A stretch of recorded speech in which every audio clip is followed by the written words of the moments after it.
आई तेरे चरणों में कोटि प्रणाम।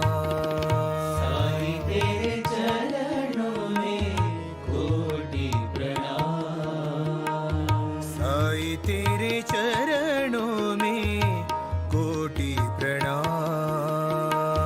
साईं तेरे चरणों में कोटि प्रणाम। शरण में ले लो साई प्रभो। शरण में ले लो साईं प्रभो। शरण में ले लो साई प्रभो। शरण में ले लो साईं प्रभो। नमस्कार, आप सबका साई वाणी में मैं स्वागत करता हूं। मेरे प्रिय आत्मन, मुझे बड़ी खुशी हो रही है और मैं खुशी के साथ आज एक बात आपके साथ साझा कर रहा हूं। 3 जुलाई 2023 को गुरु पूर्णिमा के दिन साईं बाबा का आशीर्वाद लेके साई ध्यान को प्रारंभ हम कर रहे हैं। साई ध्यान को प्रारंभ करना और आपके जीवन में बदलाव लाना, यही साई वाणी का मुख्य उद्देश्य है और उसके लिए हमने ये प्रयास शुरू किया और साईं बाबा ने अपने जीवन में, अपने कार्य में हमें सबको साथ लिया। आशीर्वाद जो दिया उन्होंने हमें, वो आए और आकर चले गए, मौन रहे और कुछ कह गए। कुछ था बिन बाटे ही बढ़ गया, जल उठे दिए और अंधेरा झट गया। कौन से दिए? अपनी जिंदगी में नकारात्मक सोच को मिटाना और सकारात्मक सोच के साथ जीवन में बदलाव करना, ये सिर्फ और सिर्फ एक ही चीज से हो सकता है और वो है ध्यान। ध्यान के माध्यम से अपने अंतर मन को जानना और अपने अंतर मन को जानने के बाद उस मन के ऊपर हमारा कंट्रोल होना, कि ना कि किसी बाहर के चीज़ों का हमारे ऊपर कंट्रोल होना। इंद्रिय बहुत महत्वपूर्ण होती है, लेकिन इंद्रियों को जीतना और उनको हमारे मन के हिसाब से चलाना, यही तो योगी की परम शक्ति होती है। बहुत सारी चीज़ें हमने देखी। आज मैं मेडिटेशन का एक बहुत महत्वपूर्ण पर्व आपके साथ शेयर करने वाला हूँ, साझा करने वाला हूँ। भाई और बहनों, अभी 4-5 दिन ही रह गए। 3 तारीख से हम गुरु पूर्णिमा के दिन साईं बाबा का आशीर्वाद लेके साई ध्यान को प्रारंभ करने जा रहे हैं और उसके बाद साई वाणी में भी नया बदलाव आएगा। बहुत सारी ऐसी निजी बातें जो बाबा ध्यान में, मेडिटेशन में मुझे कहते हैं, वही बातें मैं आपके साथ शेयर करूंगा। उन्होंने अपने जीवन में बहुत सारे लोगों का जीवन बदला, जीवन में क्रांति लाई, जीवन में बदलाव लाया, और यही तो बदलाव है हमारे जीवन में कुछ करने के लिए। मैं फिर से कहूँगा, कुछ कर गुजरने के लिए मौसम नहीं मन चाहिए, अपना मन, खुद का मन अपने हाथ में चाहिए। भाई और बहनों, साधन तो जुट जाएगा, संकल्प का धन चाहिए। और हमने क्या दृढ़ता के साथ कौन सा संकल्प लिया है, ये बहुत महत्वपूर्ण है। और आज का हमारा संकल्प है ध्यान धारणा के साथ अपने जीवन को सुंदर बनाना। बहुत सारे योग आपने सुने होंगे, मैं थोड़ी सी विस्तार से कहना चाहूँगा आज एक बात। योगासन करना, अलग अलग हठ योग के आसन करना, बड़ी बड़ी म्यूजिक लगाना, इसका मतलब ध्यान नहीं है। योगासन को आप बहुत गलत तरह से कुछ लोग कर रहे हैं। मैं फिर से कहना चाहता हूँ, इस विषय के प्रति मैं पंडित तो नहीं हूँ, लेकिन जो मैंने अंदर के मन से जाना है उस बात को मैं आपके सामने रखना चाहता हूँ। ध्यान की अवस्था होना मतलब अपने अंदर जाना और मन को पूरी तरह से अपने काबू में लाना। बहुत मुश्किल है यार, आप आसान मत समझना। आपको लगेगा ऐसे क्या, 1 घंटा तो हम ऐसे ही बैठते हैं। जितना आप काम करते समय आपके मन में विचार नहीं आते ना, जब ध्यान में बैठने के बाद आते, इतना याद रखें। और उसको रोकना, पूरी तरह से दबाना नहीं, रोकना, उसको कहते हैं ध्यान।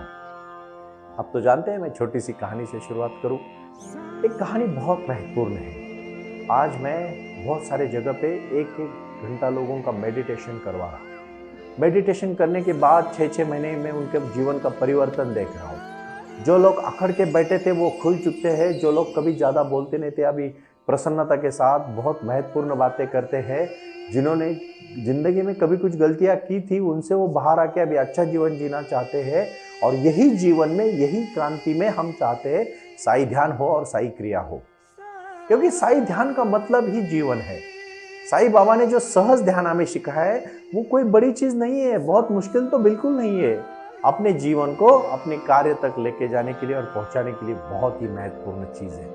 और इसी बात को जब हम जुड़ जाते हैं, उस कार्य से जुड़ जाते हैं, तो ये कार्य को करना और इस कार्य को लोगों तक लाना हमारा बहुत महत्वपूर्ण बात है। जीवन की ये बहुत साक्षात्कारी बात हो सकती है, विचारधारी बात हो सकती है, कर्तृत्व वाली बात हो सकती है। हम मन के घेरे में रहते हैं, मन पर, और मन के घेरे में जो आप जानते हो, जो अपने मन को हमेशा काबू में रखते हैं, वो कभी पहुंच नहीं जाते। मैं छोटी सी कहानी कहना चाहता हूं। एक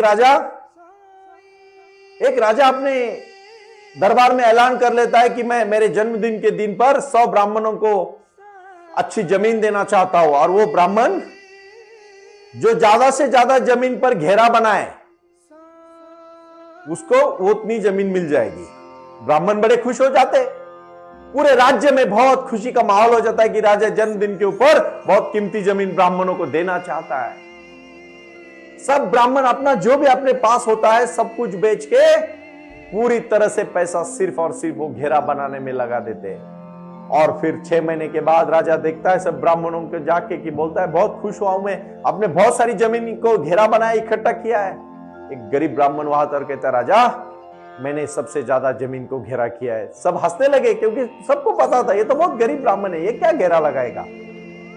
और सब हंसते थे, लेकिन अभी सबके सामने आके वो ऐलान करता है तो सब खुश हो जाते हैं और कहते हैं वाह उसके पास जाना पड़ेगा। और राजा जब उसके पास जाता है तो राजा देखता है कि इसने घेरा तो कुछ बनाया नहीं था, बट कुछ लकड़ियों से इकट्ठा किया था कुछ थोड़े जमीन के टुकड़े को, और उसी को भी उसने उस दिन रात को जलाया था। तो वहां तो राख गिरी थी, लेकिन दिख रहा था कि कितना छोटा से जमीन को उसने घेरा बनाया था। फिर राजा पूछता है तू तो बोल रहा है तूने बहुत जमीन इकट्ठा किया और तेरे पास तो कुछ भी नहीं है, मैं तुझे ब्राह्मण राजगुरु कैसे बनाऊं। तो हंस के कहता है मैं इसलिए कहना चाहता हूं कि राजा घेरा तो मैंने भी बनाया था, आपने भी बनाया है, लेकिन घेरे में कोई कुछ पा सका आज तक। मैंने देखा कितना भी घेरा बनाऊंगा तो पूरे आकाश से तो कम ही होगा, किसी के बीच में आऊंगा मैं, ना कि मैं खुल के पूरे विश्व को संबोधित कर सकूंगा, ना मेरा दिल पूरी विश्व के लिए खुल जाएगा। इस बात का दुख है कि मैं किसी घेरे में अपने ज्ञान को सीमित नहीं करना चाहता राजा, इसीलिए मैंने बनाया हुआ छोटा घेरा भी जला दिया। राजा तुरंत उसके पैरों में, उसके कदमों में झुक जाता है और उसका आशीर्वाद लेता है और कहता है आप ही अकेले ब्राह्मण हैं, बाकी तो सब वैश्य है, क्योंकि हम सब वैश्य ही है। ब्रह्म मतलब ध्यान का आवाज, अंदर की आवाज, खुला मन, खुली शांति, खुली किताब, खुला विश्व, खुली शक्ति। यही तो ताकत है ध्यान की। मैं ध्यान का हर एक चीज का महत्व इसलिए बताना चाहता हूं कि साधना पद ये मैंने किताब लिखी है। अभी बालाजी आपको दिखा देगा स्क्रीन पे, साधना पद स्क्रीन पे। बालाजी जी आप सब दर्शकों को दिखा दीजिए इस, और खासकर इस वीडियो को चलते समय आप जब किताब देखोगे और किताब का जब हमें ऑर्डर करोगे तो मेरा saivani.org आप इस विषय पे आपको तुरंत ही बुक्स भेज देगा, क्योंकि आपको ध्यान का करते करते बुक्स भी पढ़ने हैं, और बुक्स पढ़ते पढ़ते आपको ध्यान करना है। दोनों का मिलाप हो गया, जिंदगी बदल जाएगी। और जिंदगी बदलना, जिंदगी में बदलाव लाना, यही साईवानी का मिशन है, यही साईवानी का कार्य है। इसलिए मैं फिर से कहना चाहता हूं, राजा ने सब ब्राह्मणों को छोड़ के उस दरिद्र और गरीब ब्राह्मण को अपना राजगुरु बना दिया, क्योंकि उसने किसी भी चीज को सीमित नहीं रखा था, अपने विचारों को और अपने सब शांति को उन्होंने ओपन किया था। उसी प्रकार ध्यान करने वाला इंसान बड़ी सोच रखता है। सबसे पहली बात याद रखना, बड़ी सोच रखो। जीवन में कुछ करना चाहते हो तो बड़ी सोच बहुत महत्वपूर्ण है, और इस सोच के साथ आप अड़िग रहो। ये किताबें जो हमने लिखी है, ये किताबों का जो संकल्प है, ये दृढ़ता है आप सबको जीवन में बदलाव लाने के लिए। कुछ कर गुजरने के लिए मैंने कहा मौसम नहीं, मन चाहिए, साधन तो जुट जाएंगे। कौन से साधन? सबसे पहले मैं आपको कहना चाहता हूं, साईवानी को अभी प्रारंभ किया है 3 मई 2023 को, और यह साईवानी आपके जीवन में बदलाव लाने के लिए मैं आपके साथ कटिबद्ध हूं। मुझे बड़ा विश्वास है, बड़ी खुशी है। आज मैं ये जो प्रारंभ करता हूं और उसके साथ मैं लाइफ चेंजिंग के सेमिनार ले रहा हूं, मेरे साथ लोग जुड़ रहे, लोग हजारों करोड़ों लोग अभी आ रहे हैं। मुझे बड़ी खुशी होती है कि आप ध्यान को समझ पा रहे हो। मैं बोलता ही इसलिए हूं कि आप सुने और सुनने के बाद आपके जीवन में बदलाव आए। क्योंकि सकारात्मक सोच अपने जीवन में बहुत सारी चीजें करती है। आपको मैं एक बात कहना चाहता हूँ, इस दिवाली में मैं अमेरिका में जाके वहाँ के लोगों को संबोधित करने के लिए मुझे वहाँ से बहुत सारी जगह से निमंत्रण आया कि सुनील जी आप आए और हमें साई ध्यान के प्रति अनुग्रहित करें और सिखाएं, हमारी समस्याओं का निरसन आप करें, उसको दूर करें। मैं पहले मेरे भारतवासियों को कहना चाहता हूँ, आप प्रदेश में गए हो और अपने देश की याद आती है और भारत माँ की जो संस्कृति, योग और मेडिटेशन के माध्यम से भारत की पतंजलि ऋषि ने जो ज्ञान दिया उसको हम समर्पित करते हैं और उसी चीजों को हमने अहम तौर पर लिया। ये बदलाव लाना इतनी आसान बात नहीं है। हमें हमारे जीवन में हर चीज के ऊपर ध्यान देना पड़ेगा। आप तभी मेडिटेशन कर सकते हो जब आपके विचार शुद्ध हो, आपका आचार शुद्ध हो, आपका आहार शुद्ध हो, आप आसन कर रहे हो, आप प्राणायाम कर रहे हो, आप आहार अच्छा ले रहे हो। मैं इसलिए कहना चाहता हूं कि जमीन अच्छी होगी तो फसल अच्छी आएगी। ये शरीर को हम मेडिटेशन के लिए तभी प्रवृत्त कर सकते हैं जो हम अच्छा आहार ले सकते हैं। मैं अभी साई वाणी में ही प्रारंभ करते करते आपको कहने वाला हूं कि मैं अभी कुछ दिनों में कुछ करंट इश्यू के ऊपर बोल रहा हूं। साई बाबा के जीवन में भी हजारों करोड़ों समस्याएं थी। जब वो भगवान थे, जरूर थे, लेकिन वो लोगों में रहे। भगवान महावीर भी 12 साल की तपस्या करने के बाद लोगों में आके उन्होंने अपना ज्ञान दिया और लोगों को संस्कारित किया। गौतम बुद्ध जी ने 40 साल लोगों को संबोधित किया और उनको विपस्सना ध्यान केंद्र को सिखाया। लोगों के जीवन में बदलाव ऐसे थोड़ी ना आता है। आपके जीवन में भी तभी बदलाव आएगा जब आप ध्यान करोगे, साई ध्यान करोगे। मेरा पूरा प्रयास ही साई ध्यान करवाना है। आप ठीक से इस बात को समझो। आप अपने जीवन में क्रांति करना चाहते हो ना, साई सहज योग के माध्यम से, साई ध्यान के माध्यम से मैंने एक किताब लिखी है, उस किताब को भी आप जरूर पढ़ लेना। मैं बहुत विश्वास देता हूं आपको। और आप चिंता ना करें, आप जो भी अपने जीवन में करना चाहते हो उसको आप पा सकते हो, लेकिन आपको कठिनाई आएगी और भगवान उसी की परीक्षा लेता है जो काबिल होता है और उसको काबिल करने के लिए और उसकी परीक्षा ले जाती है। इसलिए कहते हैं ना, जितना बड़ा संघर्ष होगा जीत उतनी बड़ी होगी, लेकिन संघर्ष करते समय थकना नहीं चाहिए, रुकना नहीं चाहिए। अपने बलबूते पे अपने एक एक कदम को आगे डाल के पहुंचना चाहिए। मैंने पहले दिन कहा था, याद रखिए, ना दौड़ना है ना रुकना है, सिर्फ चलना है। आप दौड़ोगे कहीं नहीं पहुंच पाओगे क्योंकि थक जाओगे, और आप रुकोगे वही खत्म हो जाओगे। लेकिन चलोगे, याद रखो भाइयों, पहुंच जाओगे। हर चीज में हड़बड़ी मत करो, क्योंकि जीवन एक उत्सव है और उस उत्सव को बहुत शांति से, बहुत समझदारी से, बहुत प्यार से और बहुत अपने पद से साझा करो। जो भी आपको ज्ञान मिला है ना, उस ज्ञान को अपने अनुभव के साथ जोड़ो। सिर्फ ज्ञान कुछ काम का नहीं है और सिर्फ अनुभव भी कुछ काम का नहीं है। ज्ञान और अनुभव का एक साथ करोगे, जीवन बदल जाएगा। और बदलना ही चाहिए। क्यों नहीं बदलना चाहिए? मैं और एक छोटी सी बट बहुत महत्वपूर्ण कहानी बता के आपको ये मैं विश्वास देना चाहता हूं कि जीवन कैसे बदल सकता है। आपने देखा होगा और सुना भी होगा, जो महान लोग हुए उन्होंने जीवन में संघर्ष किया। पता है वो सक्सेस क्यों हुए? क्योंकि अपनी जिंदगी में वो हासिल क्यों, उन्होंने बड़े मुकाम हासिल क्यों किए?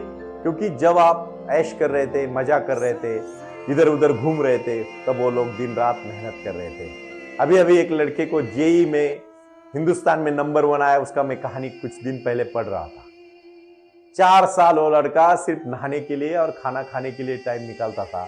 बाकी 12-12, 14-14 घंटा 8वीं से लेके उसके 12th के जेईई के एग्जाम तक वो पढ़ाई कर रहा था। कितना सैक्रिफाइस किया इतने छोटे लड़के ने। उसने खुद कहा कि मुझे नहीं लगता था मैं पहले 10 में आऊंगा, लेकिन पहला आऊंगा। बेटा, तूने जो शिद्दत से मेहनत की है ना, एक बात याद रखो, इतनी शिद्दत से उसने मेहनत की, पूरी कायनात उसको सपोर्ट करने के लिए खड़ी हो गई कि तुझसे ज्यादा कोई मेहनत नहीं कर सकता। हम कभी दिन में 1 घंटा किताब खोलते हैं और देखते हैं हम फेल क्यों हो गए। अरे तूने दिया ही क्या था? तू दुख कर रहा है कि तुझे नहीं मिला। अरे जो चीज आप पाना चाहते हो ना, उसके प्रति इतनी मेहनत करो, सब तरह से मेहनत करो कि भगवान भी चाहेगा तेरे सिवा इसको देने के लिए दुनिया में, धरती पे कोई ऐसा हकदार नहीं है। तूने इतने शिद्दत से उस चीज को मांगा है। हम कितने छोटे छोटे लोग होते, हमारी सोच इतनी छोटी होती है कि हमारा कितना बुरा हो रहा है ये नहीं देख रहे, किसी दूसरे का अच्छा होने से आपको ज्यादा तकलीफ होती है। क्यों? क्योंकि आपकी सोच अभी तक ध्यान से जुड़ी नहीं है। एक बात कहूं मैं आपको, विश्वास के साथ कहना चाहता हूं, आप जितना प्रसन्न रहोगे ना मन में, उतना ही आप अच्छा कार्य करोगे। और आज का मेरा संदेशा है, जैसे वो ब्राह्मण ने अपना जो बनाया हुआ घेरा जला दिया और कहा कि पूरा विश्व ही मेरा घर है, इसलिए महाराष्ट्र के एक संत हुए, संत ज्ञानेश्वर महाराज, उन्होंने पसायदान में कहा था, आता विश्वात्मके देवे एने वागे ने तोषावे तोषोनि मज द्यावे पसायदान। और उन्होंने आखिरी में कहा था, हे विश्व ही मेरा घर है और मैं पूरे विश्व को एक कुटुंब और एक परिवार की तरह लेता हूं। 1200 साल सदी में संत ज्ञानेश्वर जी ने पूरे विश्व को कुटुंब कहा था। आप सोच सकते हैं इस बात को? क्या आज 21वीं सदी में, मतलब कम से कम 9 सदी हो गई, लेकिन उन्होंने इतना विश्व के बारे में सोचा, क्योंकि बड़ा मन होगा, क्योंकि वो ध्यान करते थे, समाधि करते थे। और इसीलिए आज उनकी समाधि जो महाराष्ट्र में आलंदी में है, वहां हजारों करोड़ों भाविक भक्त लोग आके उनको वहां आशीर्वाद देते हैं। लेकिन संत ज्ञानेश्वर जी उन्हीं को प्रसन्न हो गए जो उनकी राह पर चलेगा। संत ज्ञानेश्वर जी के समाधि के पास आशीर्वाद देने से अगर जीवन सुंदर हो जाता है, तो फिर हजारों करोड़ों ज्ञानेश्वर बनेंगे। ज्ञानेश्वर जी इसलिए कहते हैं कि मेरा जीवन ही मेरा कार्य है और मैंने जो जीवन में किया वही आप करो। आप बहुत आसानी से हर चीज चाहते हो। मुझे बड़ा दुख होता है कि बच्चे पढ़ाई में अच्छे नहीं होते और वो कभी ये नहीं कहते कि हमने पढ़ाई नहीं की, वो हमेशा कहते हैं कि मेरे पास बुक नहीं है, मेरे पास पेन नहीं है, मेरे पास पैसे नहीं है, मेरे माँ बाप गरीब है। अरे बच्चों, याद रखना, इस बात में जिन्होंने भी क्रांति की है, उन्हीं लोगों ने क्रांति की है जिनके पास कुछ चीजें कम थी, क्योंकि उसको पाने के लिए उन्होंने शिद्दत से प्रयत्न किए, हार्डवर्किंग किया है, मेहनत की है और लगन से कार्य किया है। इसलिए जीवन का लक्ष्य तय करो। मैं कहना चाहता हूं फिर से एक बार, अगर आप अपने जीवन में अच्छा जीना चाहते हो, और खासकर मेरे सभी 65 से लेके 90 तक के उम्र के मेरे साईवानी सुनने वाले को मैं आज ऐलान देता हूं, आप 100 साल जिए मतलब बहुत महान कार्य नहीं किया, ये भी आप समझ लीजिएगा। आपने लक्ष्य क्या रखा है जीवन में? एक बार एक जापान की छोटी सी कहानी आप जरूर सुन लेना, बहुत महत्वपूर्ण कहानी है। एक महिला को रात में सपना आया और वो सपने में उसको दिखा, उसको पूछा कि वो स्वर्ग में चली गई है, और स्वर्ग में जाने के बाद भगवान ने पूछा, क्योंकि स्वर्ग में गई थी, तुम कौन हो? उसने कहा मैं एक अच्छी गृहिणी हूं। उसने पूछा, भगवान ने मैंने ये नहीं पूछा कि तुम गृहिणी हो क्या, कौन हो, आप कौन हो? तो बोलती मैं 4 बच्चों की माँ हूं। बोलते ये मैंने नहीं पूछा कि तेरे कितने बच्चे, तुम कौन हो? वो बोलती मैं बहुत अच्छी तरह से मेरे परिवार की सेवा करती रही। भगवान ने पूछा, ये मैं नहीं पूछ रहा हूं कि तूने जिंदगी में क्या किया, मुझे इतना बता दे तू कौन है। और फिर वो जल्दी उसका सपना खुल गया, उसकी आंख खुल गई और उस दिन से उसने सोचा कि मैं कौन हूं। आपको भी आज सपना आया है, आप कौन है? और आज ये सपना आप आंख खोल के देखना है, आपको सो के नहीं देखना है। और जब तक आप तय नहीं करोगे आप कौन हो और आपको क्या बनना है, तब तक आपके जीवन का इकिगाई आपको नहीं मिलेगा। अपने जीवन का इकिगाई तय करो और जीवन में क्रांति करो। यही आज का संदेश है। प्रणाम।